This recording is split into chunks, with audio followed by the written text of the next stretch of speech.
This is one of the most dangerous streets in Portland, Northeast Glisan Street. And despite all the preventative signage, the crosswalk, and the distinct bike lane, neighbors here say it's still not enough.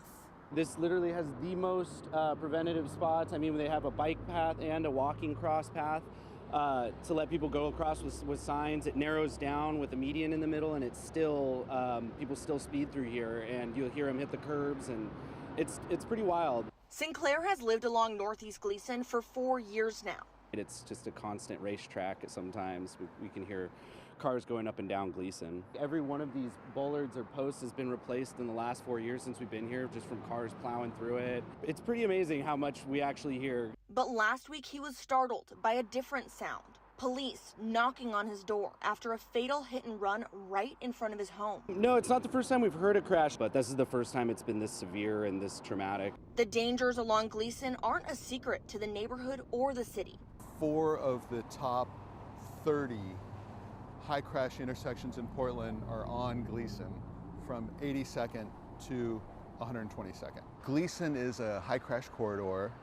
It's one of a handful of streets that account for a disproportionately great number of our traffic deaths and serious injuries. In fact, the high number of serious injuries and fatalities because of car crashes on Northeast Glisan makes it one of the most dangerous streets in Portland. That's according to the Portland Bureau of Transportation's High Crash Network. And Glisan and 128th is one of the most dangerous intersections, right where the deadly hit and run happened last week.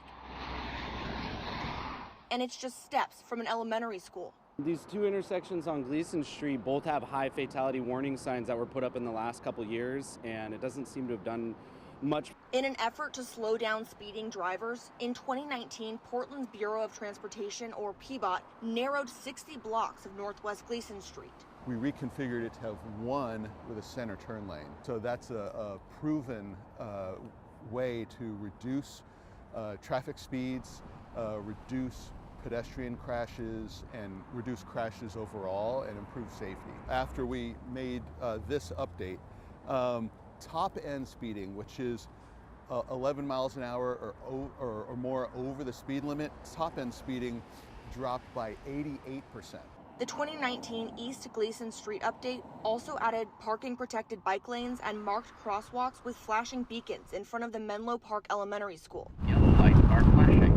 Yet still, neighbors say it doesn't seem to deter people from speeding. Now those living in the high crash corridor are calling on the city to do more. If maybe the lights were flashing all day, maybe putting up permanent cameras or even like speed bumps. So I took those ideas straight to PBOT. Northeast Glisan is an emergency transportation route, and so it's probably not going to be eligible for speed humps because of that, because that would reduce the potential for, a fire response. And as for the constant flashing beacons in the school zone, according to Oregon state law, a flashing beacon can be used in a school zone during extended hours, so between 7 in the morning and 5 in the evening, only if the school street has a speed limit of 45 miles per hour or greater. The speed limit on Northeast Glisan is 30 miles per hour. While this high crash corridor is likely not eligible for speed bumps or a constant flashing beacon, it is eligible for cameras. We find that those cameras have a significant effect very quickly on travel speeds.